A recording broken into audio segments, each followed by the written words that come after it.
Member KBP. Oras! Eksakto ang punto. 6:03.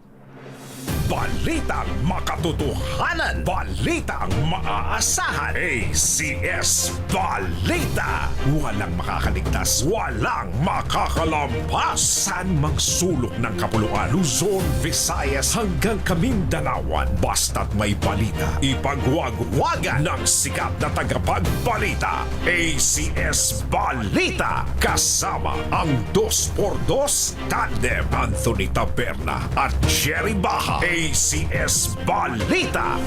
Ang programang ito ay hatid sa inyo ng ACS Manufacturing Corporation, ISO Certified, maker of world-class quality Pride detergent. Araw ngayon ng Martes, July 21, 2026. Sa ulo ng ating ACS Balita. Fuel subsidy program para sa PUVs tuloy sa harap ng panibagong big-time oil price hike. Desisyon sa sabina ng impeachment court, hindi malaking setback sa depensa. Isyu posibleng iakyat sa Korte Suprema. Malacanang tiniyak na magiging simple ngunit dignified ang ikalimang sona ng Pangulong Marcos. Pagsuspinde sa 85 pesos na wage hike sa Metro Manila, inirit ng isang grupo. Ateros LGU, pinalawig ang suspensyon ng klase hanggang ngayong araw dahil sa bomb threat.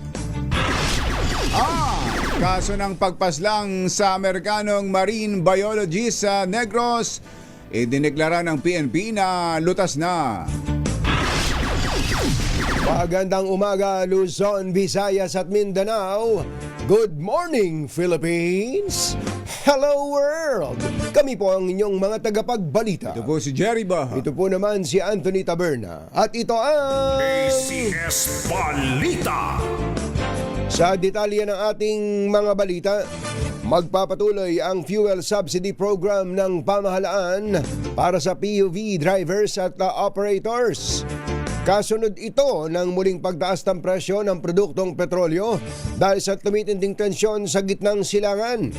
Ayon kay Palace Press Officer Anticlaire Castro, may 2.5 billion pang budget para sa fuel subsidy na manggagaling sa 2025 Continuing Fund.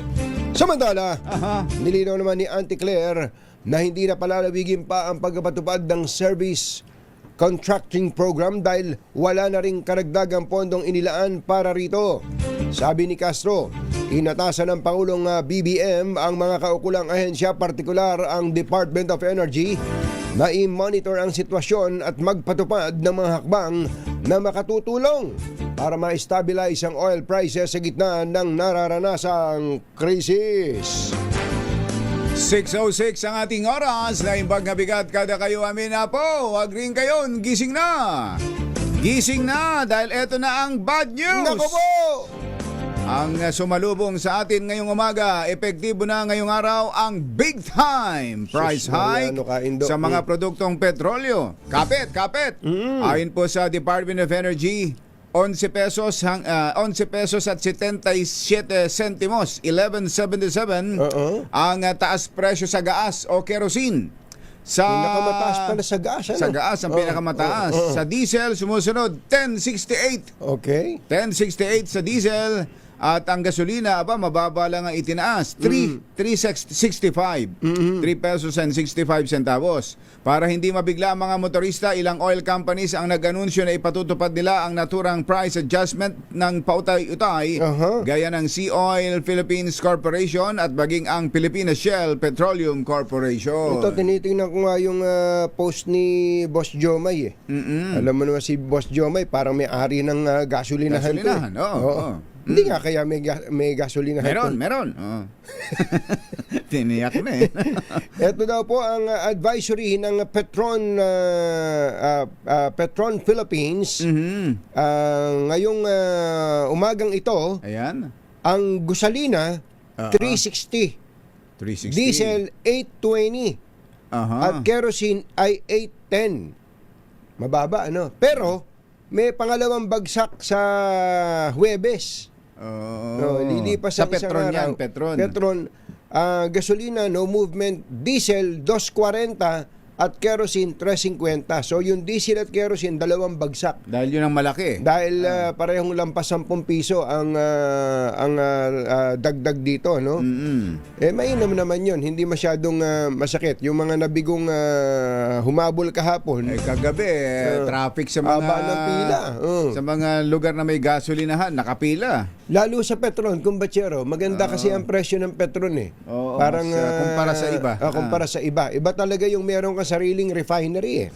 Talaga, kaya mo magbaba ng presyo. Ninong RSA, wala ba tayo dyan? Wala tayo dyan. Wala ba tayong libreng diesel dyan? Alas 6:09 na ng umaga. Naimbag bigat kada kayo amin na po. Agreeing kayo, gising na. Tita Helen Nagales, gising na. Inaprobahan ng Senate Impeachment Court ang hirit ng prosecution panel na maglabas ng subpoena duces tecum para makakuha ng bank at tax records ni VP Sara Duterte at mister na si Attorney Manscarpio. Ayon kay Impeachment Court Presiding Officer Cheese Escudero, sapat ang batayan upang aprobahan ang hinihinging mga dokumento dahil may kaugnayan ng mga ito sa mga paratang ng umano'y hindi maipaliwanag na yaman na sa ilalim ng Article 2 ng impeachment complaint. Binigyan din ni Escudero na may president na sa impeachment trial ni yumaang Chief Justice Renato Corona noong 2012, Engineer Tony Nanggel noong 2012, kung saan pinayagang maipresenta sa korte ang kanyang mga bank record. So sa hinaba-haba man daw ng debate kahapon at mga usap-usapan, doon din ang tuloy. Sa subpoena. Ito, banner story po yan ngayon ng lahat ng mga pahayagan. Ang Philippine Daily Inquirer. Senate okay subpoena for VP's tax bank documents. Ayan, ang banner story ng Manila Times. Subpoenas okayed for VP's records. Ayan, ang Philippine Star. Senate okay subpoena of VP tax bank records. Ayan, pare-pareho sila, no? Asa pa ibang mga dyaryo natin dyan? Yung maligit na yan. Yung maligit na yan. Naiba ang Manila Bulletin. Marcos Rubio set to meet on sidelines of ASEAN ministerial meetings. Sino ba yung Rubio na si Bernard yan, kumbatsero. Bernard Rubio. Peralta. At ang tempo naman ay ito, ayan, ganun din. Ayan, ano. Kailin, biktima ng scammers. Sino ba si Kailin? Si Kailin Alcantara. Gano'n. Nabiktima. Naku, pag scamming ang scammer talaga yan dyan, hindi namimili na nabibiktimahin. Sinabi mo pa, kumbatsero. So sana nasubaybayin nyo. Pero gaya ng dati, binabanggit natin, natutuwa tayo na ang mga tagapagpaliwanag sa magkabilang panig, sa panig po ng prosecution, si Attorney Chel Jokno, si Congressman. Magaling. Si Attorney Mike Poa, magaling din. Natutuwa tayo kapag gano'n ang usapan. At pag ganyan, tumataas din ang ano yan, kumbatsero. Ano ba tawag natin dyan? Ang acceptance fee niyan. Mga abogadong nakikilala sa impeachment na ganyan. Isip-isipin mo, kumbatsero, ikaw ay humaharap sa mga senador, nakikipag-iskrimahan ka on national TV, on national television. Ewan ko na lang pag kaya pag may naging sabi ng nanonood, pag ako nagkaroon ng kaso, kukunin ko yan. Magaling. Si Attorney Ligutan, di ba? Isa ring mahusay. Ay, yun pa, isa. Talagang dumaming fans ni Attorney Ligutan. Pati nga yung kanyang get up sinusubaybayan na ngayon. Kung ano ba susuot mo kasi ni Attorney Ligutan. Diba? Iba talaga. Ano kayang Amerikana ang isusuot niya? Lalaki? Amerikano o Amerikana? So, kahapon kumbatsero, hindi ko naman napakinggan ng buo. Siyempre, may mga senador pa rin na nagtanong dyan. Meron. At matutuwa ka dahil sa buong giting na sinagot ng dalawang kumbatseros natin. Sila pala kumpanyeros. Sila kumpanyeros. ang katanungan Mga ng mga tanong. katanungan ng mga senator innocent judges. questions. May innocent questions. Innocent questions innocent. yan, Kunwari ay innocent questions. Magaling. Si Congressman Chel Jokno, Congressman, hats off kami sa iyo. At no joke ha, no joke. It's the no joke. No joke, Congressman Chel Jokno. Saludo kami sa iyo. Saludo Pero kami. yun nga, kumbatsero, sa hinaba-haba man daw ng naging prosesyon, doon din pala ang tuloy. At nung pinapakinggan ko, si presiding officer, si Mr. Presiding Officer ba yung nagbabasa nung decision? Binabasa niya. Yes. So parang meron ng prepared ruling pala. Meron na. So habang nagdidebate pala, habang nagdidiskusyon, meron na palang ruling. Meron Pinagbigyan lang na magsalita. Sige, siguro magsalita tapos kayo. yun, Salita. papapagod Mga kayo senator judges, sige, magtanong kayo. kaya nga. Tapos pagkatapos ng lahat, nung wala nang Napagod na kayo, Pagod na kayo. Eto na. Ruling. Ayun. Binasa na ni presiding officer Chis Escudero ang ruling. Na naka-ready na. Kaya sabi ko, nagbabasa ba ito o talagang based dun sa talakayan, sa diskusyon, ang naging pasya? Mukhang hindi. Mukhang naka-ready na yung Naka-ready na kumbatsero. decision. Kasi kumbatsero, ito na mga eskrimahan kahapon, mga dagdag na eskrimahan na lang yan eh. Kaya nung nga. kasing Miyerkules, nung nag-present ang magkabilang panig, yun na mismo yung kanilang side. At Kumbaga, nakalagay yun ang naman na doon sa mga...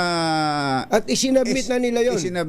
Isinabmit na nila yun prior. Kumbaga yung mga clarificatory questions ng mga senador, kaya pampakulay na lang. Pampakulay na lang. At kaya nga kung mapapansin mo, si Presiding Officer Chis Escudero, hindi naman niya binababag yung mga senador na mga impertinent na tanong. Sasabihin niya, points well taken. Ayan, That is noted. Ayan, The manifestation of the lady is well taken. Ayan, Puro ganun na Puro lang, ganun na lang. kumbatsero. Kasi iniraraos na lang niya na mailabas ng mga senador ang init ng kanilang katawan. Damdamin pala. Kanilang damdamin. Nung anong oras na ba yun? Mag-aalas 6 na. Sabi siguro ni presiding officer Chis, ano ba? Ubusan kayo, no?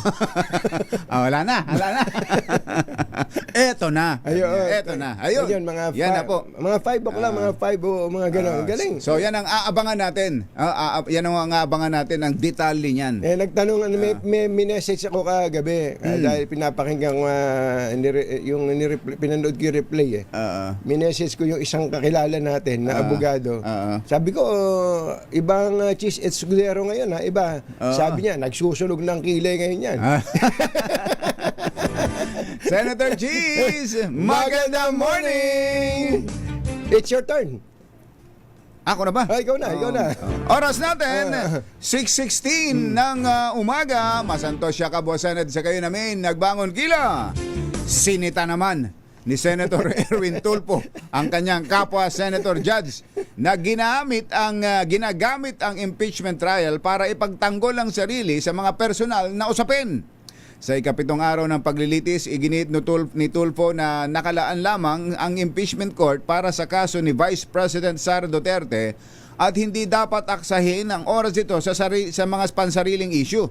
Ayon sa senador, ang mga personal na paliwanag o saloobin ay mas nararapat na ilabas sa press conference o sa social media sa halip na sa loob ng impeachment proceedings. Ginawa ni Tulfo ang manifestation ng simulan ni Senator Robin Padilla ang paglilitis sa pamamagitan ng pagsagot sa pahayag ng ombudsman na hindi umano ito sumusunod sa batas.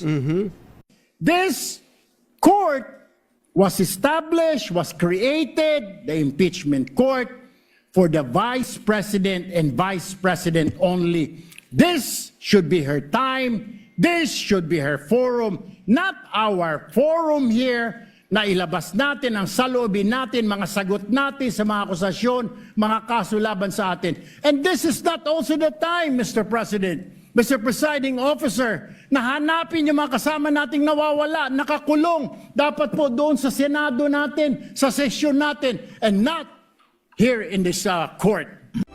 Ang tindi ng mga emphasis ni Senator Erwin, talagang. Pero nakapunto siya doon. Yun naman talagang tama. Tama. Tama. Tama yan, Senator Erwin. Sa susunod, ganyan din, ha? Ganyan din ang gawin mo. Sabi nyo ng bandang dulo umpisa na natin to. Ito, nakaka-26 minutes na tayo. Discuss for nothing. Sabi nyo ganun, for nothing. Tama, totoo naman. Impeachment trial yan, impeachment court yan. Hindi naman yan session ng Senado. Ano kaya ang reaksyon ni Senator Robin Padilla? Ako ba pinatatamaan mo? Senator Erwin? At siyempre ang reaksyon din ng defense team sa desisyon ng impeachment court. Yan at iba pa sa pagbabalik ng ACS Balita. Achi Ahya, Mr. Jalom Tang, Lakyam Chapwehun, 6:18 ng umaga. Number ito ay hatid sa iyo ng ACS Manufacturing Corporation, ISO Certified, maker ng world-class quality Pride detergent. Hi! Maganda morning! Ano bang araw today, kumbachero? Today is Laundry Day, Friday. Yuhu! At pag Laundry Day, Friday, all you need is Pride washing machine detergent. May triple stain away formula, katanggalang makapit, madikit, malupit na dumit man siya, kaya easy ang labada. Kaya pala mula noon hanggang ngayon, all you need is Pride. All you need is Pride. ACS. Kasama ang 2x2 Tandem Anthony Taberna at Jerry Baja. ACS Balita.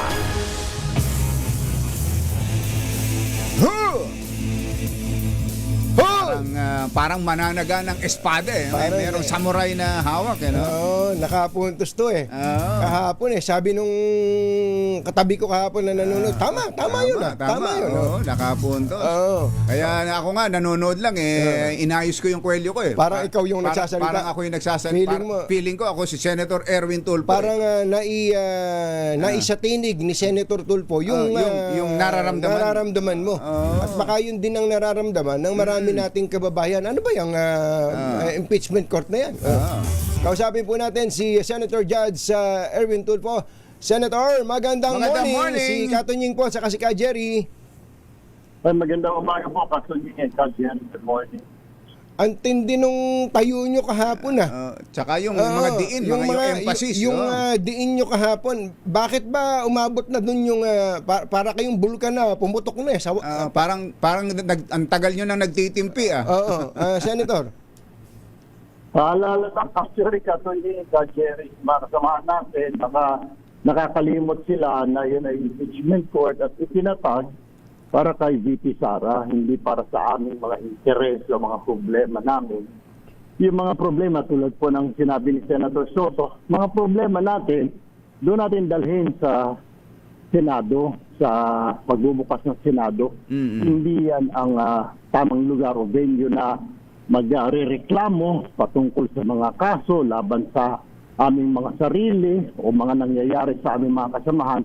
That is not the right venue. So, pinaalala lang natin sa kanila na hindi ito. Ito ay sinasayang natin ang oras natin ng Vice President na sa halip tukuyin ang kanyang pakinggan, ang kanyang depensa, pakinggan ang mga nag-aakusa sa kanya. Nauubos yung oras. Kagaya kahapon, 30 minutes, sinayang namin. Doon lang paikot-ikot sa huwag na namin pag-usapan ng aming mga sarili, mga kaso. Umabot ng 30 minutes yun na sayang. Sabi niya yata, ito, nakaka-26 minutes na tayo for nothing. Sabi mo gano'n. Oo nga, Binilang tinuro mo pa yung relo, Senator Erwin Opo, kailangan lang po siguro palalahanan. Siguro stress na rin. Katunying, Jerry, mga kasamahan natin. Hindi ko rin po masisi yung ilan dahil lalo na po yung minority at nararamdaman nilang kumukonti sila. Yung punto ko lamang, that is not the right venue, yung reklamo nila. Pangalawa, ano naman po magagawa ng impeachment court kung ireklamo nila doon na isa-isa silang hinuhuli o kinakasuhan. Pagkatapos, meron pang yung isang kasama namin, iimbestigahan din siya sa isang kaso. Pero hindi po yun ang tamang venue. May mga venue, Katunying, Jerry. Tulad sa press ko, nandiyan naman yung aming Senate Press. Nandiyan din yung mga Facebook, YouTube live, pwede naman sila doon mag-rant, di ba? Wag lang doon kasi kawawa, ika nga, yung nakasalang na kaso ang BP. Kahit ako siguro, pag may impeachment case, kakabaka-baka dyan, di ba? Kung baka hindi siya may pagtanggol ng tama, o baka may mabigat na ebidensya. So, kailangan madaliin din kasi sabi nga, justice delayed is just denied. Sa bawat minuto, bawat oras na sinasayang mo dyan, nasasayang din yung oras ng ika nga respondent. Pero di ba may mga caucus naman kayong ginagawa? Hindi ba napag-usapan niya ng mga nakakaraan at nabilinan yung mga senator judges na kapag andito tayo sa impeachment court, ibang galaw natin, hindi mga isyung pang session hall ng Senado ang pag-uusapan natin? Hindi ganun ka, Jerry. Hindi na pag-usapan. Hindi na pag-usapan ng mga issue na yan. Ang napag-usapan, yun nga yung pinag-usapan namin kahapon, yung patungkol sa mga bank accounts, patungkol sa AMLA, patungkol sa ika nga SALN. Yun ang napag-usapan, pero hindi kami nagbotohan doon. Kahapon lang nga, nag-ruling na ang presiding officer na payagan ang pagbubukas ng mga dokumento na yun. Pero bukod ba kay Senator Robin, sino pa ang pinatatamaan mo nung Ang hirap naman ng tanong ng oras? Ang hirap. Diniretso mo Oh, yeah. Huwag naman patamaan ka. Reminder lang. Ayan.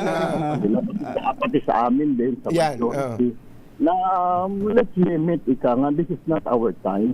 Oras ito ng Vice Presidente para sagutin ang mga akusasyon or ilatag na yung kanyang mga depensa. Hindi. Yung nirereklamo yung mga sarili namin. So, yung mga kasamahan ko, so, hindi po nga po yun yung tamang oras. Kasi nga po, sayang. Tinatag yung reminder lang naman yun. Tinatag po kasi ilang araw na po kami. 2 linggo na po, 2 testigo pa lang. Diyos ko po, magtatatlong linggo. Sa 3 testigo pa lang, 47 po yata. So, 47 na linggo. Grabe din. I'm sure, yung 2 linggo pa lang, stressful na kasi hindi naman kayo nakikinig lang dyan. Kailangan yung mag-aral, etc. At gusto nyo na rin matapos. At lalo na, kapag ka nasabay na yung sesyon, mabigat po yan. But moving forward, bagamat nasabi nyo na yan publicly, yung inyo pong saloobin as a reminder, pagka po ba kayo if ever na magkaroon kayo ng caucus, hindi ba pwedeng i-propose na magkaroon ng parameters talaga? Yung parameters na kung pwede magpirmahan na kayo ng dugo ninyo doon para sa ito hanggang dito na lang. Pag nag-meeting, para wala nang masasayang na mga na oras at laway.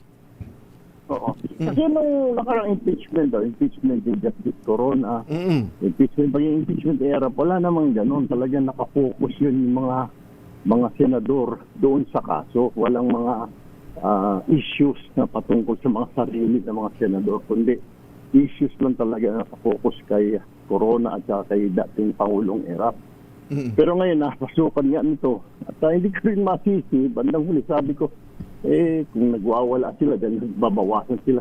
May nakakalimutan na siyempre pag nabawasan sila, pati yung minority or ika nga, di ba, sabi, at kailangan ng boto 16, tapos sila dapat kailangan nila parang 8 yata, 8 or something.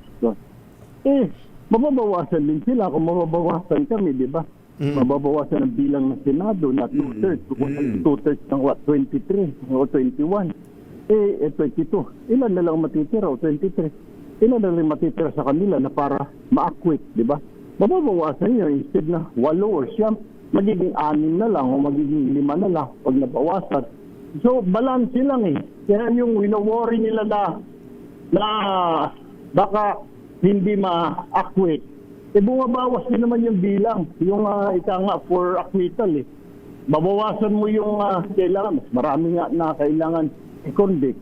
Sa acquittal, hindi ganun kadami. Kasi pag hindi ko maabot sa 16, ma-acquit ang BP. So, yun yung sinasabi ko. Yung worry nila na pakonti sila ng pakonti, baka wala silang bilang. Hindi Kasi mababawasan din automatic yung majority gets nyo. yung 16, babawasan mo, gawin mong 13, babawasan din yung kunwari 8. Pwede yung 5 na lang din. 5 lang kailangan mo para to acquit. Diba? Okay. Ma'am, may tanong si Jerry kanina dito nung bago po kayo umere. Matapos ang mga tanungan, napakahabang prosesyon o debate prosesyon, at diskusyon. sa dulo, may binabasa lang naman pala si Presiding Officer Chis Escudero. Tapos na pala ang desisyon. Parang bago pa kayo nag-debate o diskusyon o nagtanong sa mga lawyers doon, meron nang nakareding decision, may ruling na, Senator Erwin. Ano ba yon? Ganun ba talaga ang naging usapan na? Hindi, mukhang galing sa mga staff niya rin yun. Ano pag-usapan na kasi yan nung last caucus, di ba? Pag-usapan natin, let us hear your opinion. Nung caucus namin, isa yung opinion ng majority. Buksan, yung sa minority, hindi. So, para sinopsis na lang yung nangyari kahapon. Pero pinag-usapan pa rin para malig ng taong bayan, di ba?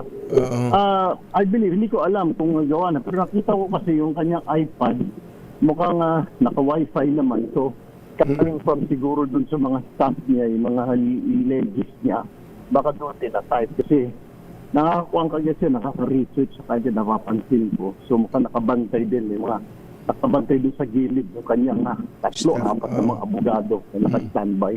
So, napipid sa kanya. Pero sa caucus po ba niyo, nagbotohan na kayo?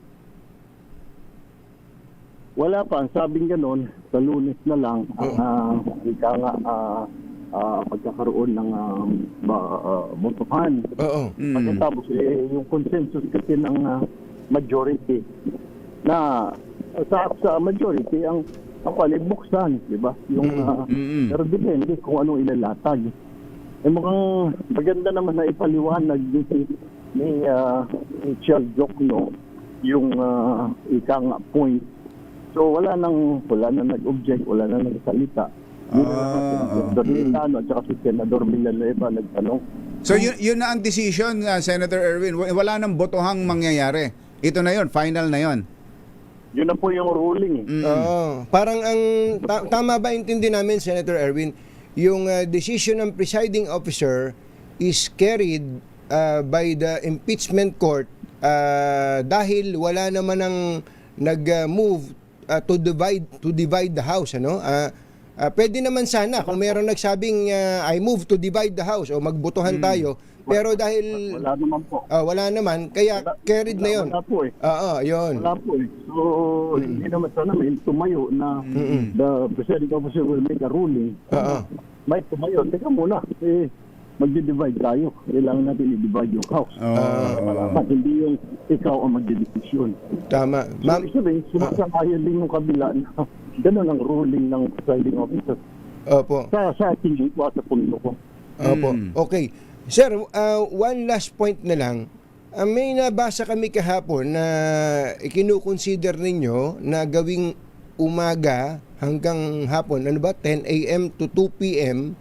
ang impeachment trial. Pakiklaro nga po ninyo yan. Pagka bumalik na sa sesyon ang Senado?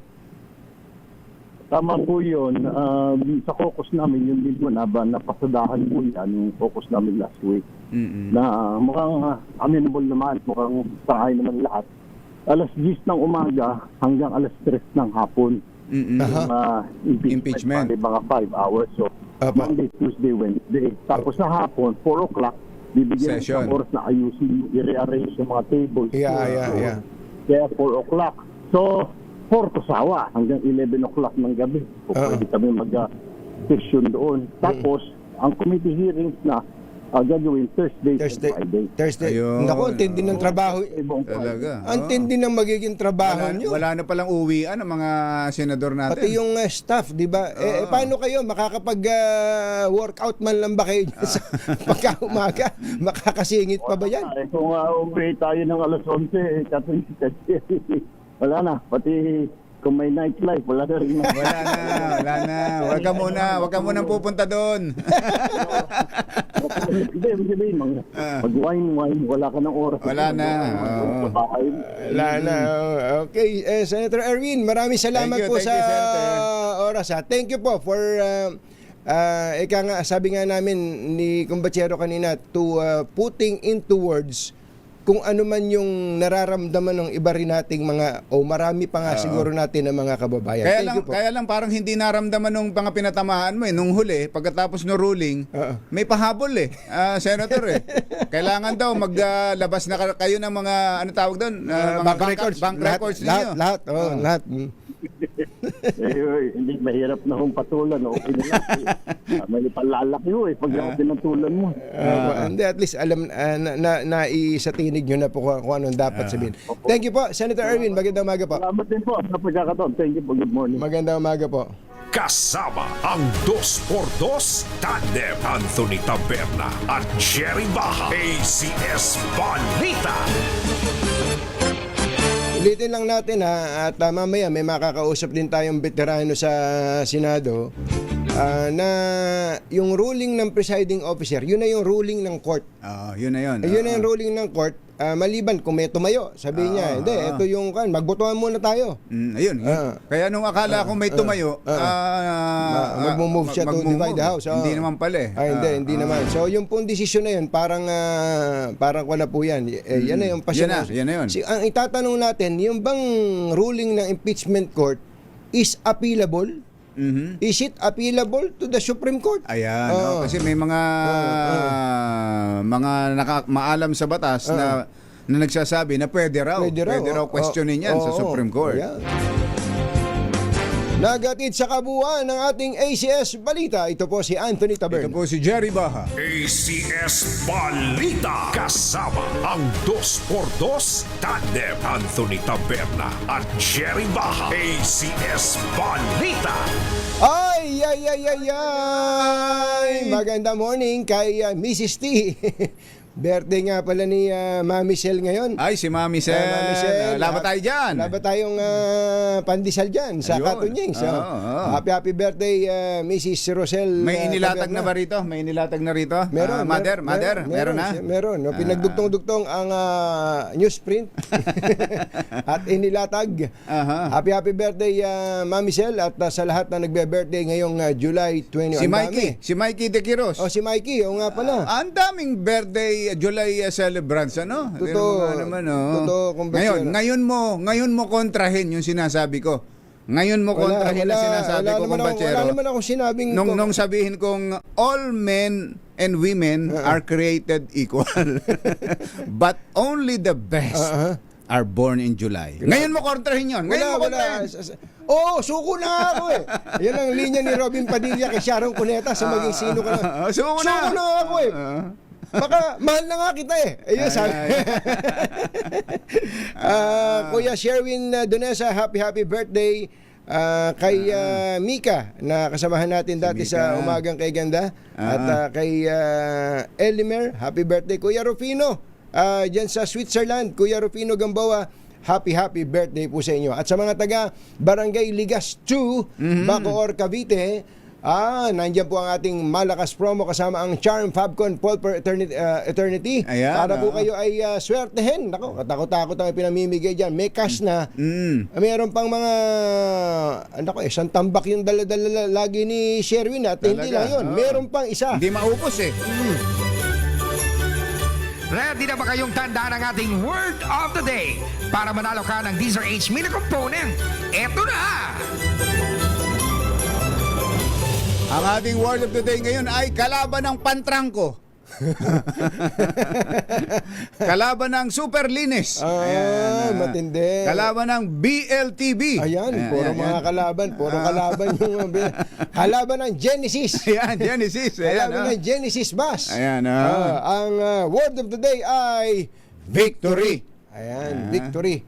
Itinuturing daw po ni House Prosecutor Shell Jokno na ang pagsabina ng Senado sa mga dokumento ni VP Sara Duterte ay victory for the people.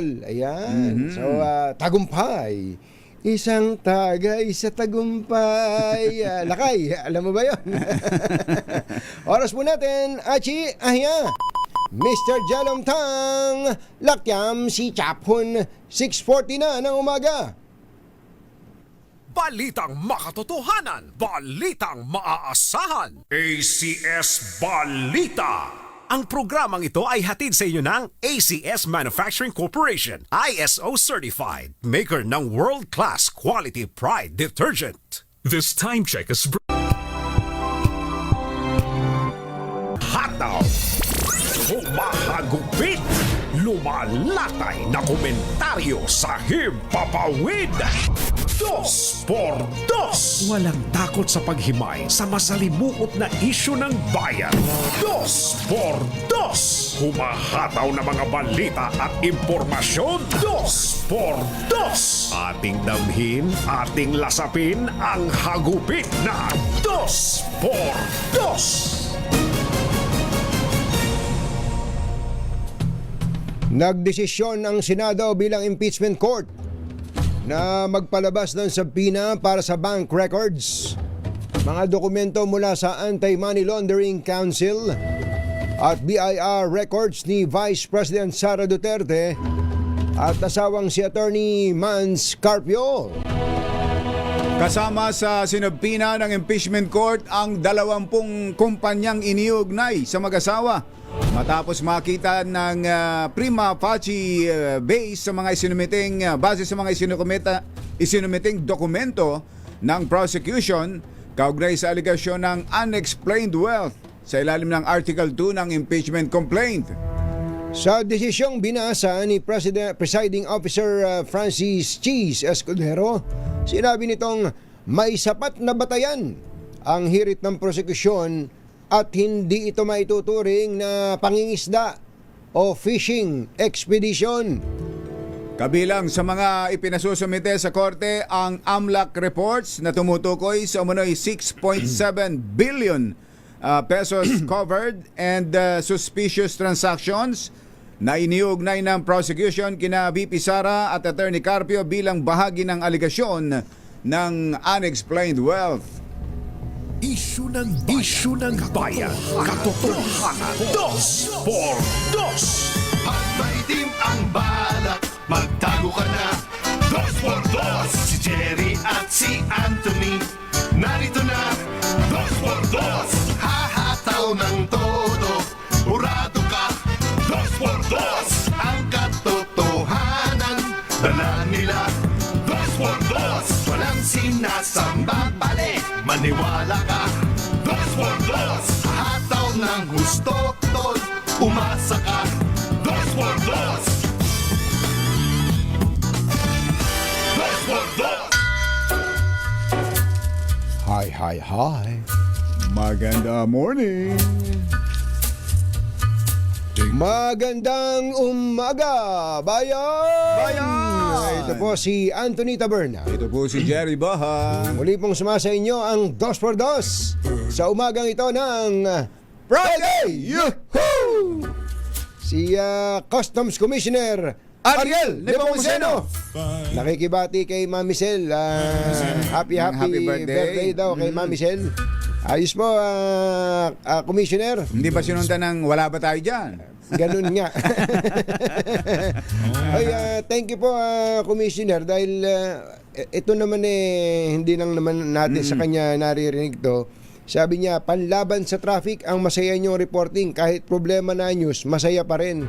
Actually, yan po ang aming sinisikap ni Kumbatsero. Kapag ka po kasi dinibdib natin ang mga nangyayari sa paligid, baka tayo atakihin sa puso. Talaga. Baka magsitumbahan tayo. Stressful na nga ang paligid natin, ang buhay natin. Dapat ano ba yun? Nababala. Dapat meron tayong pang-distress. Pang-distress. Kailangan natin yan. Kami nga ni Kumbatsero nung araw pa, sa kabilang istasyon pa, ang binabanggit namin ni Kumbatsero, ang 2 por 2, kami mismo, parang ito'y therapy namin. Therapy. Parang Yan. therapy Hindi namin. lang ho therapy, ha? Hindi lang ho therapy. Therapy rin. Therapy kasi dito na sa DCRH napakahirap magbilang ng pera dito sa laki ng pasweldo sa amin dito. Talagang papawisan ka. Ay nako, sinabi mo pa. Napakahirap po. Akalain ko bang darating sa panahon sa punto. ng buhay nating kumbatsero na mahirapan tayo magbilang ng pasweldo sa atin. Talaga. Iba talaga. Boss Jomay. Boss Jomay. Iba ka. Attorney Reg. Attorney Reg. At Attorney Jun. Iba kayo. Minsan nga halos tumanggi ka na eh. Talaga. Pagka naman ganito ang mga parang ayaw mo nang ayaw mo nang pumasok. siguro kaya pala itong mga to absent ang absent. Kami ba naman kasi mababawasan lang yung sweldo mo pag hindi ka pumasok. Ang problema naman dito sa DCRH, kahit hindi ka pumasok, pinasosweldo ka pa rin. Tingnan mo nga naman. Ano ba namang klaseng Sangka pa. Kaya si Senator Robin Padilla sabi niya Oo na. Suko na nga ako eh. Actually, ito pagkatapos po na basahin ni Presiding Officer Cheese Escudero yung ruling, ang ruling, tumayo si Senator Robin Padilla. Akala ko let's divide the house. Bagamat sinabi niya na put on record niya na tutol siya sa ruling. Pero hindi siya nag-move to divide the house.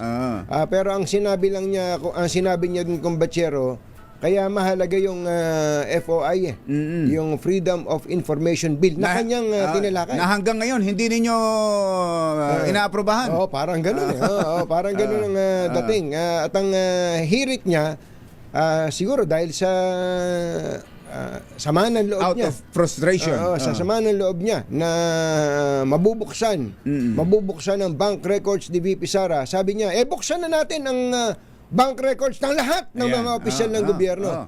Kami ni Kumbatsero, sang-ayong kami dun. At saka lahat ng mga nanonood kahapon at nakikinig doon sa impeachment court. Oo nga! Sabi ganun. Oo nga!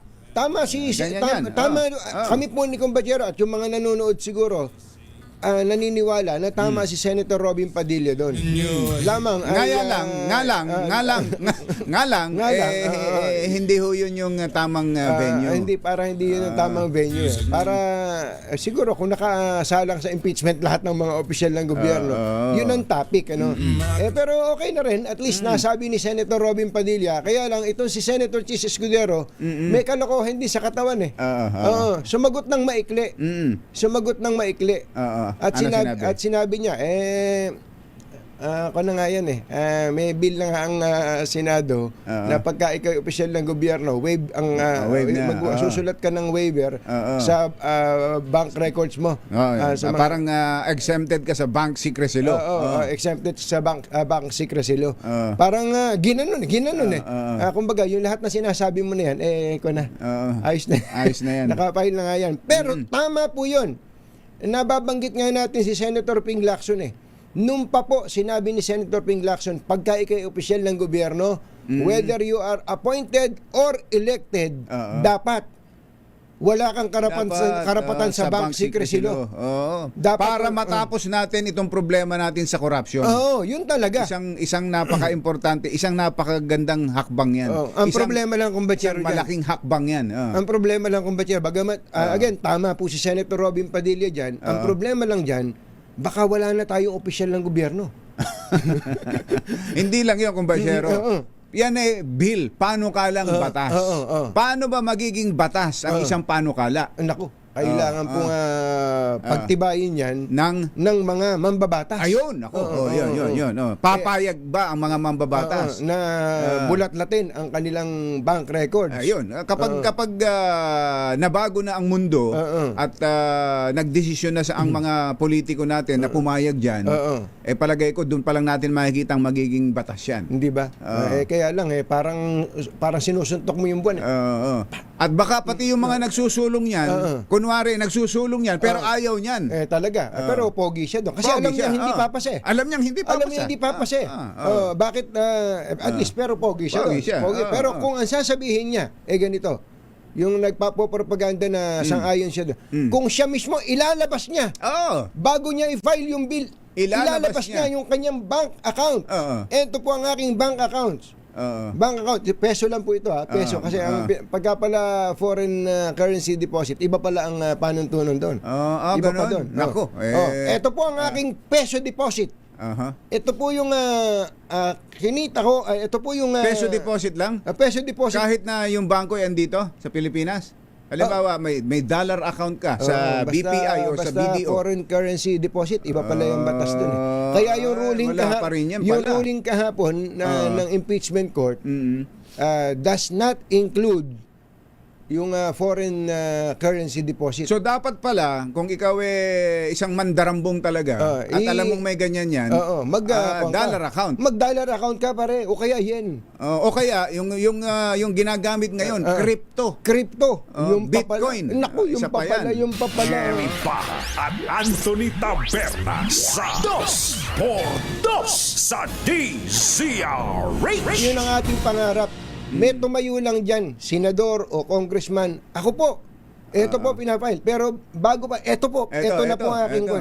Busisiin po ninyo. Ito ang aking waiver sa Ito bank pong, secrecy law. waiver sa bank para sa gayon ay you walk the talk, di ba? Ayan, oo. Hindi yung kwento ka lang ng kwento. Pagka ginawa niyo yun, talagang dalawang kamay pa namin ang sasaludo Saludo sa kami sa inyo. iyo. Oras po natin, Achi, Ahya, Mr. Jalam Tang, Lakyam Go Chapwe, 2 minuto na lang, alas 7 na. Number Kauna-unahan sa Pilipinas. Manila Broadcasting Company. DZRH. Member, kapisanan ng mga broadcaster ng Pilipinas. Member KBP, Oras! Kapopoy, 2 minuto na makalipas ang 7 ng umaga. Balitang bagong-bago. Balitang dapat alam mo. Balitang magdadagdag ng talino. Dahil bagong impormasyon. Makibalita. Unang-una sa DZRH. Pangunahing balita. Kasama ang 2x2 tandem ni na Anthony Taberna at Jerry Baha. Sa ulo ng ating mga pangunahing balita, Impeachment Court naglabas ng sabina sa mga bank tax records ni VP Sara Duterte. Senador Alan Peter Cayetano napikon kay Senator Erwin Tulfo na hindi naman daw abogado. Senator Soto to the rescue. Romes back kay Senator Alan. NBI nagkasa ng investigasyon sa flood control project sa Baluarte ni Senator Alan Peter Cayetano. Pilipinas nanguna sa pinakamahal na singil sa kuryente Nako po. sa Southeast Asia nitong nakaraang buwan ng Hunyo. Ito ang totoo, Gen Z, pinaka-least happy sa mga manggagawang Pilipino ayon sa survey. At tauhan ng Philippine Navy sugatan matapos hatawin sa ulo ng isang Chinese Coast Guard. Magandang umaga, Luzon, Visayas at Mindanao. Good morning, Philippines. Hello, world. Kami po ang inyong mga tagapagbalita. Ito po si Jerry Baha. Ito po naman si Anthony Taberna. At ito ang... Balita. Sugatan sa ulo ang isang tauhan ng Philippine Navy matapos na hampasin ang baton ng isang miyembro ng China Coast Guard habang nakatalaga sa BRP Sierra Madre sa Ayungin, Seoul. Ayon sa National Task Force for the West Philippine Sea, nangyari ang insidente na lumapit ang isang rigid hull inflatable boat ng China Coast Guard sa BRP Sierra Madre at tumangging umalis sa kabila ng paulit-ulit na babala mula sa mga Pilipinong sundalo. Kinundinan ng task force ang insidente at tinawag ito na marahas at labag sa batas na aksyon laban sa mga Pilipinong nagtatanggol sa teritoryo ng bansa sa loob ng Exclusive Economic Zone ng Pilipinas. Sinabi naman ng Department of National Defense na dagdag ang insidente sa umani patuloy na mapanukso o provocative na pagkilos ng China na lalong sumisira sa tiwala sa pagitan ng dalawang bansa. Sa Samantala, kinundina ni Senate Deputy Majority Leader J.V. Ejercito ang panibagong pangharas ng China's Coast Guard sa mga tauhan ng Philippine Navy sa Ayungin Shoal. Ayon kay Senator J.V., nasa loob ng sariling karagatan ng ang Philippine Navy at maayos na ginagampanan ng kanilang tungkulin ng hampasin ng baton ng mga tauhan ng China Coast Guard. Sinabi ng senador na tila doble kayod ang China Coast Guard sa pangharas at pananakot mula sa desperadong pagpapakalat ng propaganda hanggang sa pamimisikal matapos ang paggunita ng bansa sa anibersaryo ng arbitral ruling nitong nakaraang linggo. Ayon pa kay Senator JV, sumasalamin ito na bumabawi ang China sa dahas dahil mahina sila sa batas. Dahil dito, nanawagan ng senador sa Department of Foreign Affairs na dahil ang insidente sa international community at gamitin ang lahat ng diplomatic and legal means upang papagunagutin ang China sa paglabag sa international law. Tinanghal na least happy ang Gen Z workers sa Pilipinas kumpara sa ibang henerasyon batay sa survey ng Job Street Workplace Happiness Index 2025. Ayon sa survey, 76% ng mga manggagawang nasa edad 18 to 29 ang nagsabing masaya sila sa kanilang trabaho. Mas mababa kumpara sa 77% ng millennials at 78% ng Gen X. Ipinakita rin po sa pag-aaral na halos 4 sa bawat 10 Gen Z o 39% ang nakararanas ng madalas na pag-aalala o pangamba bago pumasok sa trabaho dahil sa mataas na stress at mabigat na workload. Sa kabila nito, nananatiling mataas ang overall happiness sa trabaho ng Pilipinas kung saan 77% ng mga manggagawa ang nagsabing masaya naman sila sa kanilang pinagtatrabahuhan. Ano bang edad ng Gen Z? Mga anong taon ipinanganak yan? Mga yan? Mga kung 18 to 29 eh. 18 to 29. Search nga natin. Gen Z. Gen Z eh. Ito, Gen Z refers to the generation born roughly between 1997 Tama. and 2012. Engineer Tony Nanggel. Kayo pala ay Gen Z. 2012. Oo. Yon, yung mga ipinanganak niyan, yan mga Gen Z na itinuturing. So 1997 tama. 1997 mga ganun nga kumbatsero, mga 29 and below. Gen Z. Ang susunod sa Gen Z ay millennials. Millennials kumbatsero. Yun doon tayo eh. Millennials. Tama. Doon tayo. Hindi, totoo yun. Ito naman hindi na kailangang i-survey sa mga empleyado lang natin kumbatsero eh. Ang mga Gen Z ngayon ay talagang marupok. Hindi pwedeng pagalitan. Talaga? Madaling sumuko. Kapag ka... Ba't kaya, ano? Siguro, dahil sa social media na rin, akala yata nila ang mundo ay napaka-ideal at parang probinsya. Pagka pumunta ka ng Manila, akala mo andito na ang paraiso. Yun. Parang gano'n. So, yun din ang nakikita natin. Pag nakikita sa social media na ganito kaganda. Pagka kasing edad nila, nakakabili ng lahat na pagbagong cellphone, nakakotse, lahat ng concert napapanood. Pero pag nagtrabaho siya, ganito lang pala sweldo rito, 40,000 lang pala sweldo dito. Paano ako makaka-afford ng... paano ko magagawa ito? Kaya nakakadalawang araw pa na sa trabaho. Ayaw na.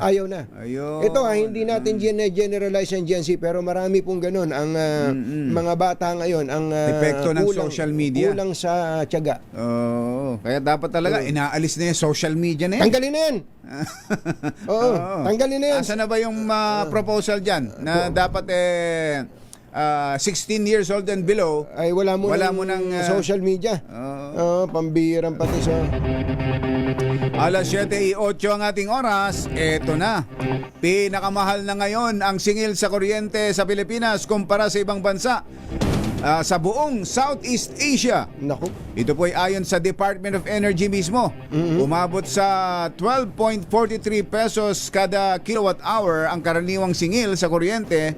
Nitong nakaraang buwan ng June, mas mataas ng 9 sentimo kumpara sa average rate ng Singapore. Paliwanag ni Energy Undersecretary Rowena Cristina Guevara, nagmula ang mataas na presyo sa limitadong supply ng kuryente, lalo na sa Visayas kung saan ilang power plant ang nagkaroon ng aberya, kaya napilitang gumamit ng mas mahal na pinagkukunan ng enerhiya. Babala ng DOE, posibleng tumaas pa ang singil sa kuryente sa susunod na buwan dahil sa patuloy na pagmahal ng presyo ng langis, bunsod ng tensyon sa gitnang silangan. Eto matindi. Akala natin pabalik na sa pre-war ang presyo ng produktong petrolyo, bigla na naman sumirit. Diba? Oh. At alam nyo ba kung magkano ang presyo ngayon ng gasolina sa ilang gasolinahan dyan sa Pasay?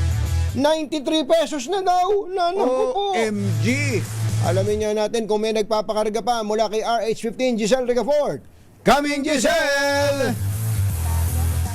Kamot ulo, butas pa yung bulsa ng mga motorista, mga tsuper at rider ng ride-hailing app sa panibagong malakiang taas presyo sa mga produktong petrolyo. Ang diesel dito sa isang sangay ng Shell sa Andres Avenue sa Pasay City, pumalo na mula 87 piso 20 sentimo hanggang 72 piso kada litro matapos tumaas ng 8 piso 20 sentimo ngayon. Mas mababa pa yung taas presyo nitong gas station kumpara naman doon sa mahigit 10 piso na taas presyo na inanunsyo ng Department of Energy kahapon. Ang gasolina naman naglalaro ng mula 79 na piso, 70 sentimo hanggang 88 piso, 40 sentimo kada litro yan.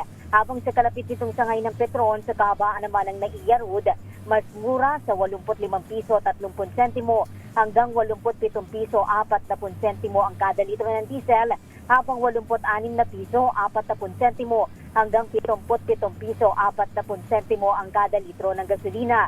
Umaasa yung mga motorista at rider na ating nakapanayam na magagawa ng paraan ng gobyerno yung mahal na petrolyo. Malaki nila itong kabawasan na nauuwi nilang kita doon sa kanilang pamilya, lalo't wala naman daw malaki ang aumento sa sahod yung mga manggagawa. Nariyan pa nila yung mahal na presyo ng mga pangunahing bilihin at balik eskwela ng kanilang mga sikiting. Pakinggan natin yung bahagi ng ating mga nakapanayama. Ano naman, ibaba niya yung presyo ng gasolina ngayon. Kasi lalong maghihirap yung mahirap eh. Kaya yung mga naghahanap buhay, ginagamit ng ito. Masakit po sa bulsa bilang isang operator. Hindi naman po tumataas yung aming pamasahe. Talagang sakripisyo po lahat ng bagay.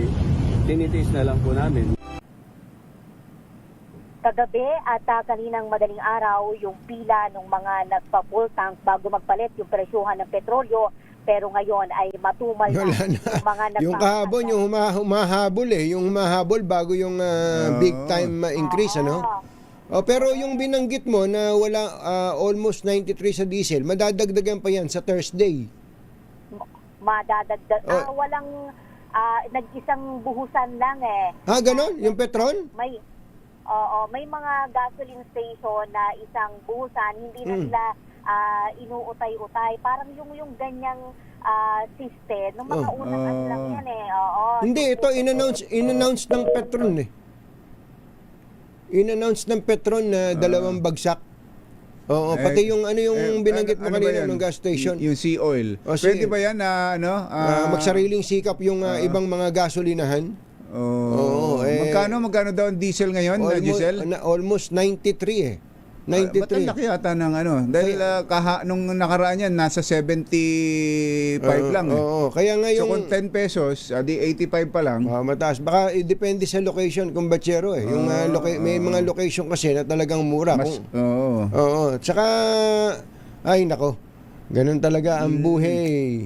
Andiyan pa ba si Giselle? Bale, andito naman si Agustina.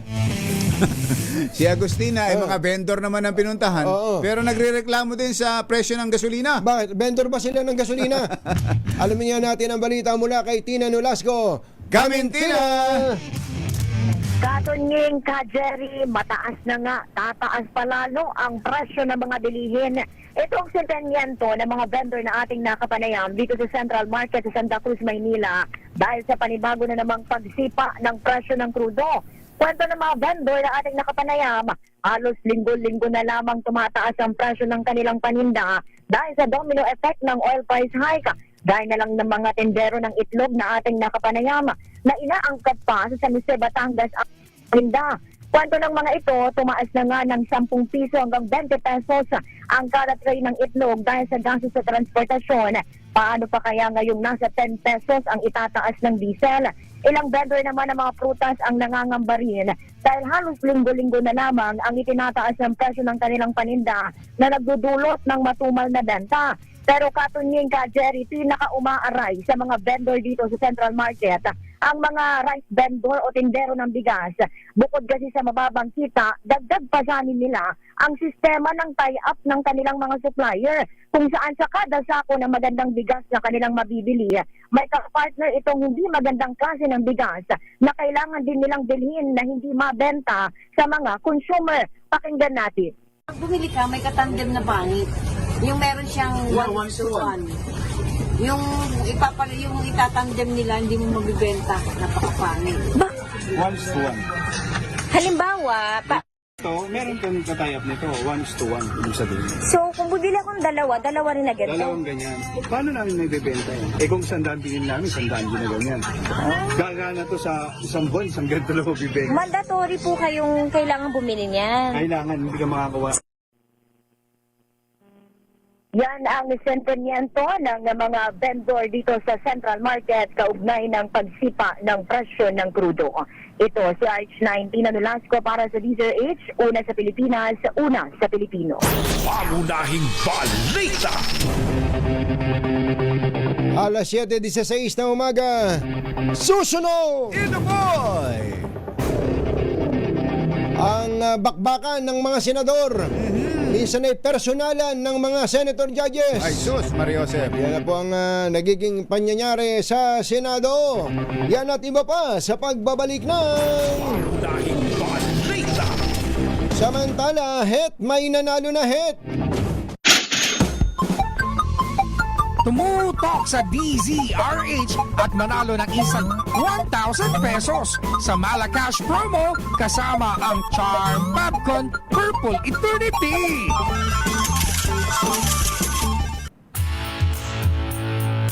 Sa Barangay Ligas 2 sa Bacoor, Cavite ay may nanalo na. Andon si RH6 Sherwin Alparo. Sherwin, go go go! Katunying ka, Jerry, mahal man na magpakarga ng gasolina pero pag tong sinanay ang kakargahin ko, libre na. Yan na, libre karga ka, nanay. Dahil nahuli ka namin yung TV nila doon sa loob ng bahay, nakatutok sa DZRH. Ayan, napakita natin yung TV na napakalaki. Ang laki-laki ng TV. Sumabit pa yung monitor. Ang laki nga nung TV. Ayun, laki ng TV. Mga Teka muna, parang luma yung pinapanood. Parang lumang edition yung pinapanood. Parang kahapon yun eh. Parang kahapon. Replay by pinapanood nila, mainam din naman. Tinan mo nga, balikan mo nga, Sherwin. Ha? Ngayon yan. Hindi. Tinan mo. Balikan mo. Balikan mo. Oh, ayan. Diba? Ayan na. Iba nga. Sinasabi ko Iba nanalo dyan. Iba nanalo sa malakas yan promo ang dyan. sinasabi natin eh. Play. At least Kung sa bagay ang Kantar Media isang araw ang makalipas diary eh. Ano pinanood mo kahapon? Pagtingin mo, ito yung pinanood ko kahapon. Tama. Yan ang magandang survey. Diba? May ebidensya. May ebidensya. May ebidensya, pero ito talaga ang nanalo. Pangalan nyo, nanay? Marife Bastillador. Nanay Marife. Nanay Marife, palagi ka Bastillador? Ano nakatune in sa DZRH. Palagi po. At sino paborito mong announcer pag umaga? Si Attorney Cam. Diri Badha. Parang motor yun parang motor, badya. Ginawa kang e-bike. Kasi meron sila dito, ba't may crematorium kayo rito? Ano ba yan? Diyan po ba nilalagak yung mga buto? Hindi, yan sa e-bike. Sa e-bike? Ano yan? Parang lagakan ng mga buto. Charger. Charger, oo. Magkano Ate Marife, magkano ba bayad sa pagpapa-full charge dyan? 85 po. 85. Gaano katagal po 85 yun? pesos. Gaano katagal yun? Yung pagkakarga? Pag-charge. Matagal din po. Mga gaano katagal po? Mga isang oras yung kinakargahan? Para ma-full charge. Mga 2 oras yata. Parang gano'n. 2 oras din. Matagal din. Matagal din. Hindi naman kayo nangangalay. Hindi naman. 2 oras kayong kinakarga. Hindi. Hindi naman. Ilan ang pwedeng kargahan ng sabay-sabay? 10 po yan. lahat. 10. Meron palang gano'n, ano? Maganda rin. Maganda nga na pwede. Pwede ho ba, Kotse, pwede ba kotse dyan? magpa-charge? Ay, hindi po. E-bike lang po. E-bike lang. e-bike lang. Mainam na. Ganyan. Patingin nga uli, Sherwin. Tingnan nga natin. Pakita nga. Tignan mo, meron pa siyang parang RFID. Para doon sa mga gumagamit. May card na siya. Kung So, pala to, isa-swipe mo na lang yung card mo. parang vending machine, ano? Oo nga. Oo, para siyang bendo na conveniently pwede mong iwanan yung battery. Tapos kapag umiilaw na nakukulay pula, ibig sabihin nun charging. Pero kapag green na, luto na. Ayun. So anong oras yung hahanguin yung number 6? Luto na yung number 6. Pag may kumuha na, yung low bat, Yung papalit na battery pala nilalagay talaga doon. Kala ko nakapila yung motor na may mga kable.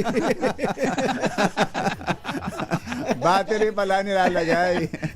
Akala ko nakahilera yung mga motor na yan. May motor kasi. Tapos may mga trobolight, may extension. May extension, cord. May cord. Wala pala. Ano lang talagang battery. Yung baterya lang pala. Ilan ang nakasala ngayon na Ate Marife? bali 3 na lang. Tatlo ang nakasalang. Tatlo ang nakasalang pa. Ano yan? Gawa na. Ano yan, binili? Binili o may... May kunyo, may supplier. Parang Hindi, sa supplier po. supplier Sa mga, yan. ano Magkano ho ang sa inyo sa 85? magkano Bawat sa inyo? isang karga, magkano sa inyo? Magkano doon sa may-ari ng makina na yan? 5 pesos lang yata. 5 pesos lang? 80 sa kanya, 5 sa Parang inyo. parehas yata yun ah. Oo. Hindi yata. Hindi yata. Pakitanong mo nga kay ate, yung padaan sa likod nyo. Tanong mo nga. Magkano bang Tanong mo magkano dito? Gana dito? Anong gana nyo dito? Anong gana nyo?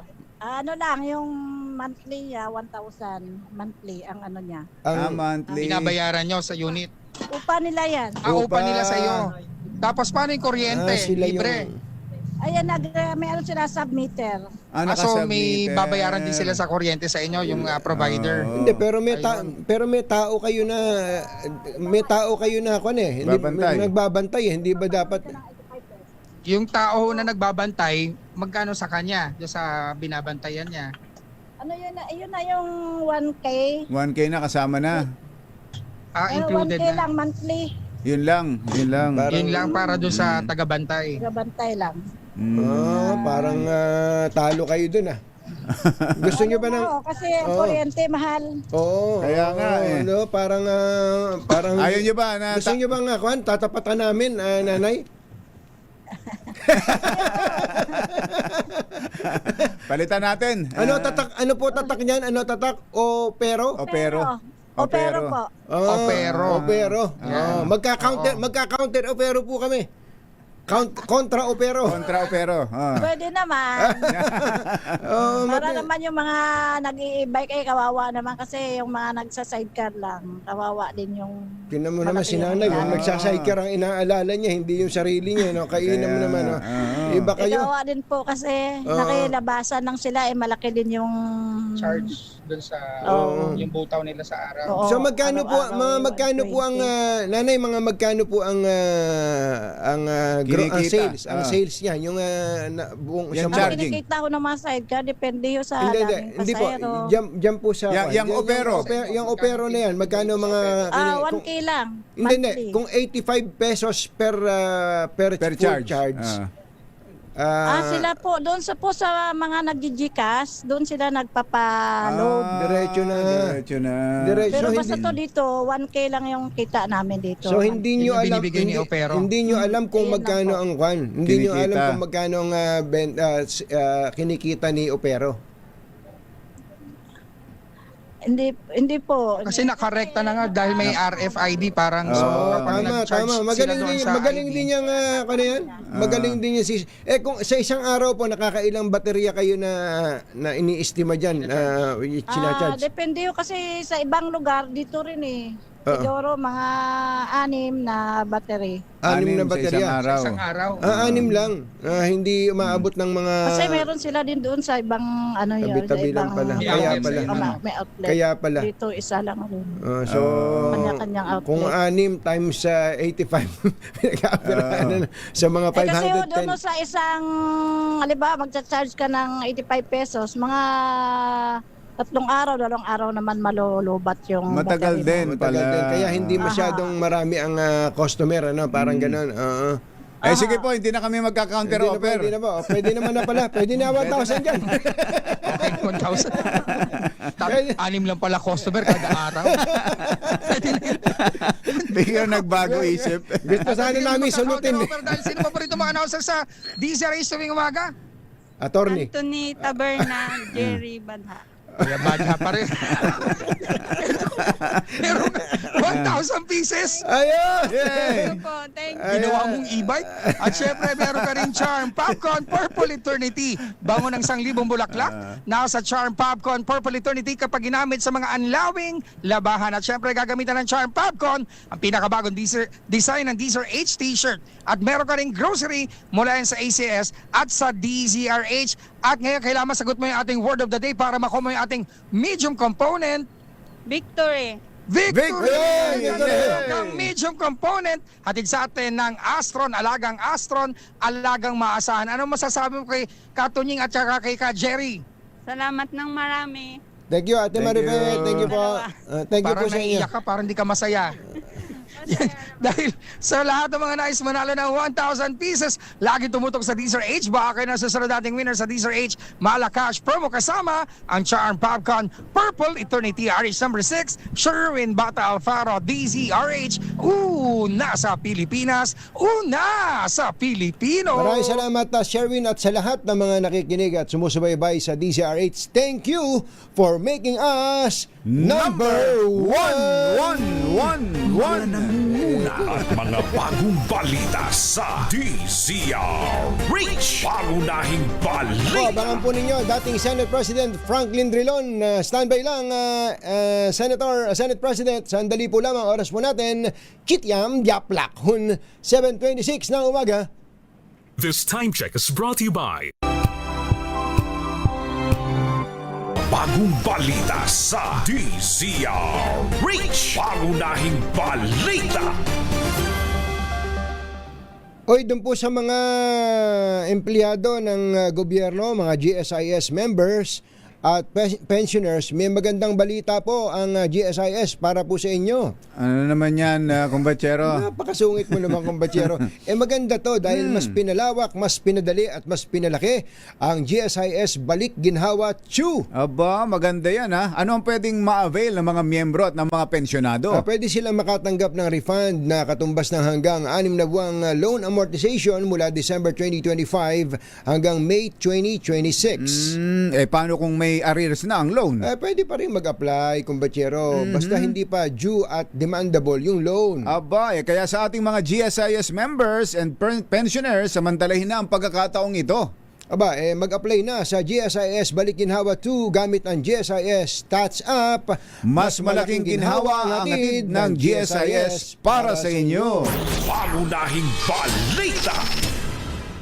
Ayun.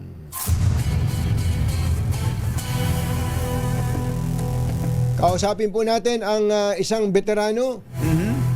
Hindi po veterano ng ng digmaan. pero veterano po pagdating po sa impeachment. Ayan. Veterano ng Senado. Veterano pagdating sa batas. Dating Senate President, dating Justice Secretary, Senate President Franklin Drilon. Mr. Senate President, magandang morning! Kumusta po kayo? Mabuti naman, Anthony. Salamat. Jerry, magandang umaga po. Huwag nyo na akong sabihin veterano, sabihin ko na may master degree.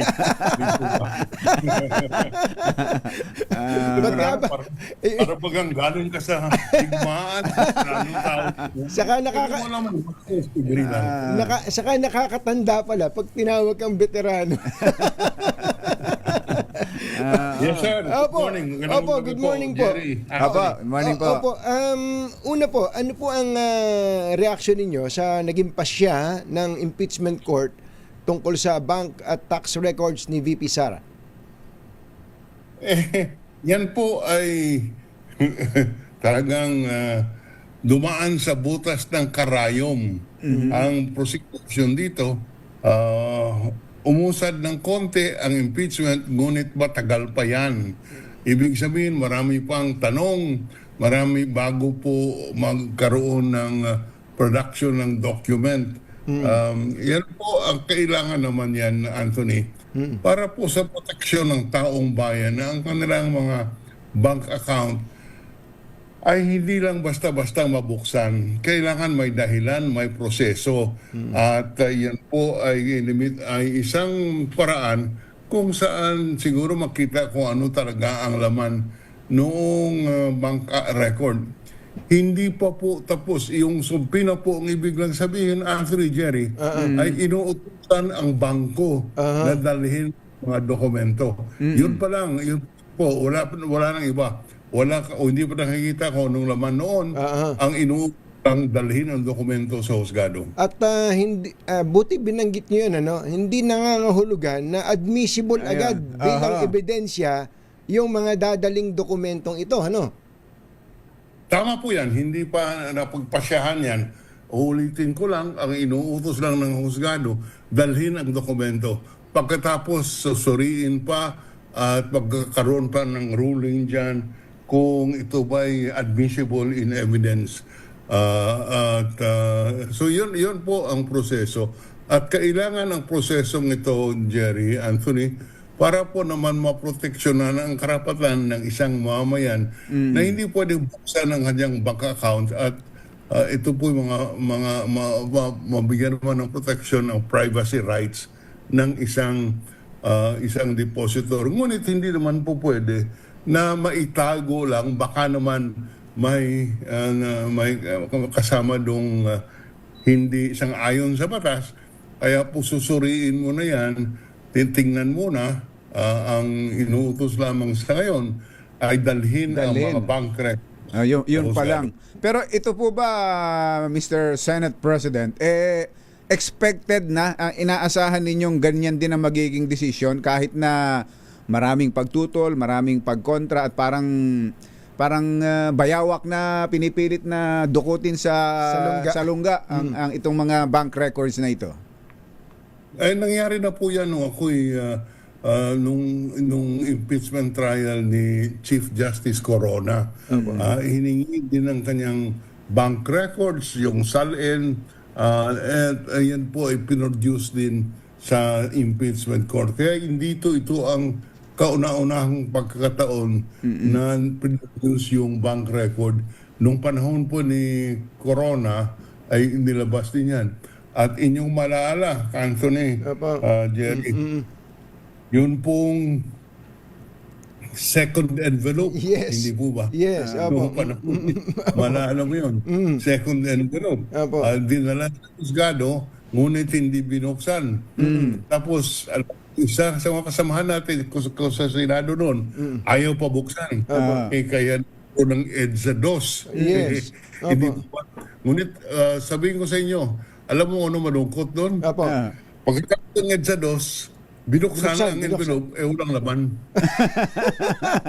Ang sakit nun Ang sakit nun, nag-away, naging mitya ng dapat pilihan pricing. ng buksan nun. Yes. Hindi pa nagka-EDSA 2 at alala mga literally walang raman. Parang ang dating po, habang pinipigil mong ilabas kung ano man yun, parang may itinatago, parang may, ganun kasi ang dating, Tama po, Anthony. Habang pinipigilan mo paglabas, sabi tao, ay may tinatago ito.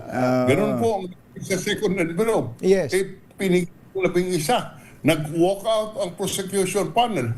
Lumabas yung tao sa kalsada. Nag-resign si President Estrada. Nung binuksan yung envelope, walang laman. Opo. January 16, 2001. Tandang-tanda ko, nagko-cover ako noon sa Senado. Kahit birthday mo? Birthday ko kasi yun, kaya natandaan ko yung walk out. Okay, may isa pa ho akong tanong, yung tungkol naman sa BIR records. Okay, ginrant po yung petisyon o yung kahilingan ng prosecution lamang kapag ka pala hindi pumayag ang inauthorize ng presidente ang BIR commissioner, hindi po pala ipipilit ng Senado na makuha yung BIR records na yon. Paki-explain nyo nga po yon. Okay. Yan po ang nakalagay sa Section 70, kung hindi ako nagkakamali, ng Internal Revenue Code. Bago po mabuksan ang isang deposito at maging publiko, yan po ay kailangan ng consent ng depositor. Yes. Wala kang consent, hindi pwede. Kung wala ka mang consent, kailangan may authorization ang Pangulo. Yun po ang nakalagay sa batas. Yan po ang nakalagay sa ating batas. Ngunit sa aking opinion bilang isang abogado at veterano, tao po ba? Sige pa. May kapangyarihan ang Senado para buksan po kahit walang utos ng presidente. Bakit po? Dahil sa ating saligang batas, ang pag nasampahan ng impeachment complaint ang isang opisyal ay tungkulin po ng Senado. Siya lang po, Senado lamang ang may sole authority to try and decide. Ibig sabihin, hindi po rin makialam ang ibang sangay ng gobyerno. Yun po ang nakalagay sa ating saligang batas. At as against the Constitution ay yung ordinary law, kagaya ng National Internal Revenue Code. Mas superior po ang saligang batas. Sa saligang batas, ang Senado po ang siyang mayroong iisang kapangyarihan. Siya lang, ang Senado lamang ay may kapangyarihan na maglitis at magdesisyon sa impeachment. Kaya sa aking basa, sa aking tingin, kahit wala pong authorization ang Pangulo, ay may kapangyarihan po ang Senado para isubpina. Ngunit yan po ay labang for academic discussion. Sapagkat do you expect the President na mag-issue ng authorization? Tama po yan. So, para lamang sa academic discussion, Anthony Jerry. Okay. Isang bagay pa po, sa procedure naman, bakit po kahapon walang botohang nangyari katulad nun sa second envelope? Hindi ko alam kung ang sagot yan. Ngunit, doon po sa aking narinig, ang parang naintindihan ko na nagkaroon sila ng caucus bago po ang sesyon. Parang narinig ko At siguro doon na pag-usapan. So ganito ang ruling. Okay na yan Wala nang pinag-usapan na kung ano ang ruling ng husgado, kaya wala na pong nagtanong. Yun ang aking ang suspicion ko lang. Wala akong hindi ko alam. Pero kung alimbawa nag-ruling po ang presiding officer at may tumayong senator judge at sinabing magbotohan tayo. Pwede po. Wala pong masama. Sang-ayon po yun sa patakaran ng Senado. Pag nagsabing magkaroon tayo ng nominal voting, ang tawag doon. Nominal voting. Isa-isa po tatanungin, ano bang boto mo? Ito hong decision na ito ng impeachment court na ito, dahil wala namang kumontra sa presiding officer, meron pa ho bang pwedeng kumontra dyan? Halimbawa, dumulog sa Supreme Court para tutulan yung naging decision na yun ng impeachment court? Pwede. Wala po makapagpigil ng isang mamayan na umakyat sa Supreme Court.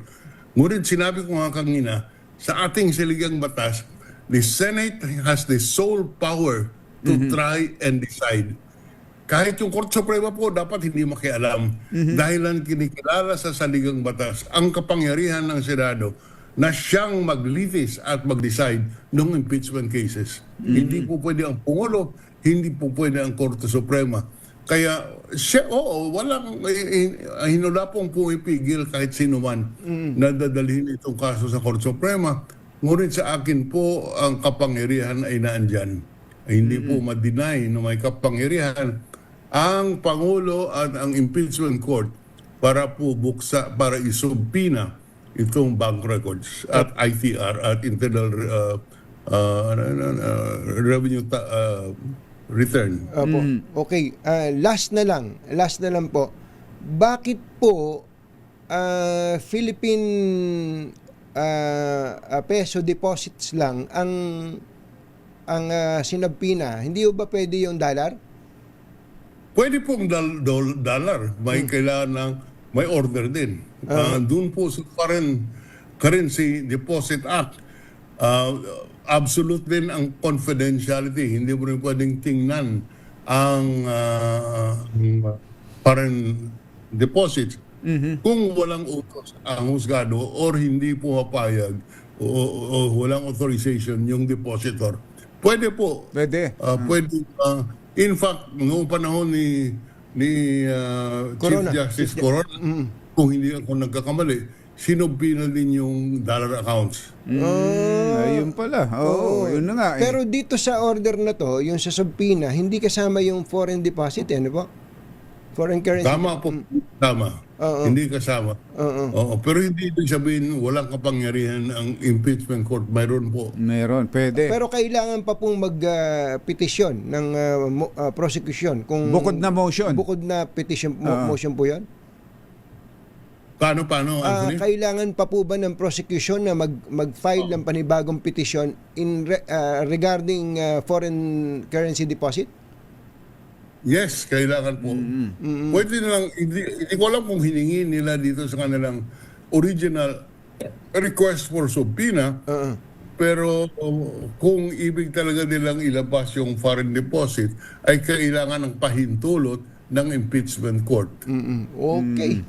Mr. Senate President, sir, maraming salamat po sa oras at sinyer niyo sa amin ang inyong experience bilang isang veteranong Pag tinawag mo ulit na veterano, hindi ko na sa kayo nasasagutin. Erase. Master's degree. Master's degree sa impeachment. Salamat po. Thank you po. Salamat po. Magandang umaga po. Former Senate President Franklin Drilon, may master's degree sa impeachment. Lahat na impeachment may nando doon sa impeachment court. Anthony Taberna at Jerry Baha, DZRH, pangunahing balita. This time check is brought to you by ACS Manufacturing Corporation. Uy,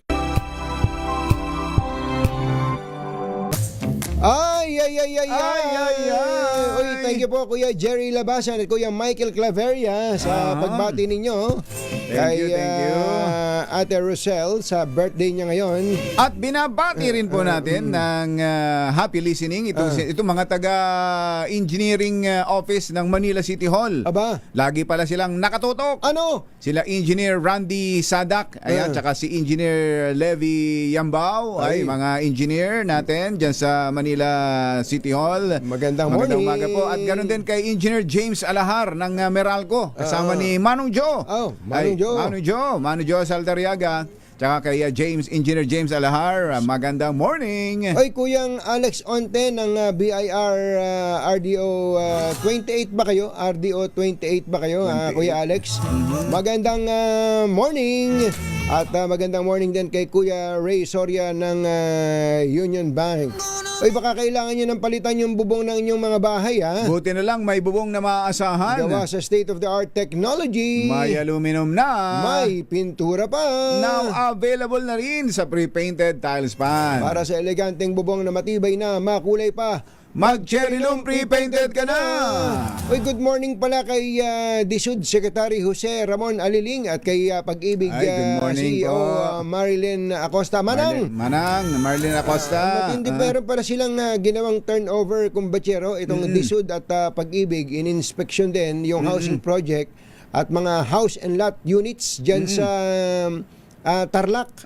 Ito pala yung Kaya Homes, Kumbachero, tsaka Brentwood Residences. Parehong house and lot projects dyan sa Tarlac. Maganda rin yan. hindi kondo, no? Hindi kondo hindi type. kondo, oo. House and lot po ito. Bahagi daw po ito ng expanded pambansang pabahay para sa Pilipino program, expanded 4PH na proyekto po ni Pangulong BBM. Sinabi nitong si Secretary Jose Ping Aliling na ang nais daw po ng Pangulo ay mabigyan ng bahay ang bawat pamilyang Pilipino. Yun naman talaga Magkaroon ng dapat. oportunidad na magkaroon ng sariling bahay sapagkat pag may bahay ka, meron kang dignidad. Yun ang importante. Mabuhay ka. Yan ay sa Congratulations. Brentwood Residences. Brentwood Residences and Kaya Homes dyan sa Tarlac. Yan, ang townhouse units daw po na to ay ang presyo ay nasa 850,000 to 1.2 million. Parang investment mo na rin yan. Pangunahing balita. 758. RH number 1 na naman. Berna sa 2x2 sa DZRH. Uy, mamayang hapon sa pagpapatuloy ng impeachment trial Ano bang inaasahan? Ay haharap daw po si NBI Director Melvin Chicago Matibag Cayetano. Diyan po sa Ano bang ina-expect pang makukuha kay NBI Director? Di ba established naman na yung established authenticity ng parang video. sasabihin niya, no? Tama yung mga sinabi ni na mga agent ko. Meron pa ba kayong tatanong? Kung wala na, alis na ako. May conference pa ako sa Thailand. Di tuloy ako nakahabol dun. Gusto ko pa naman kumain ng Bangkok. Na Santol. Ayan. Abangan po natin. Pero ang tindi ngayon ng NBI para siyang didiretsuhin ko na, para siyang na-weaponize, kumbatsero. Na-weaponize. Ang NBI against oppositors, parang ganun, government opposition. Tulad ngayon, ang NBI daw po ay kasama sa mag-iimbestiga dun sa sinasabing ghost projects sa Taguig. Ayan, oo. But nakafocus kay talagang ang trajectory ngayon, kumbatsero, ay opposition.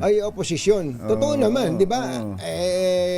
Bakit biglang ang iimbestigahan ay Taguig? Tapos ano pa, pati yung binabanggit yung nakaraan, yung SEA Games, sa SEA Games. Di ba? Parang gano'n. Anyway, basta ang sinasabi na minessage ko nga si Director Matibag kagabi, sabi ko, kung may ghost project, i-prosecute yan.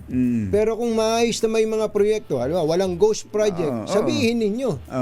Sabihin din ninyo kung maayos. Kasi mahirap yung ihahagis mo yung impormasyon tapos iiwanan mo, tapos hindi mo isasara kung maayos naman. Kawawa naman yung mga hindi lang si Senator Alan Cayetano, paano yung actually, kumbatsero, yung gumawa ng project, yung nabigyan ng project, yung nakinabang sa project, parang ang dating kasi kung tandaan nyo, sa gobyerno po ay may mga pagkakataon, kumbatsero, na yung project maayos naman, pero pag ikinuwento, parang walang project. Depende sa pagpepresenta. Kaya nga, tama ka doon, kumbatsero. Dapat iwasan ng NBI na magamit sila sa propaganda. Mahirap yun. Tandaan po natin, ang administrasyon natin, wala nang 2 taon na lang, pero basically, 1 taon na lang yan.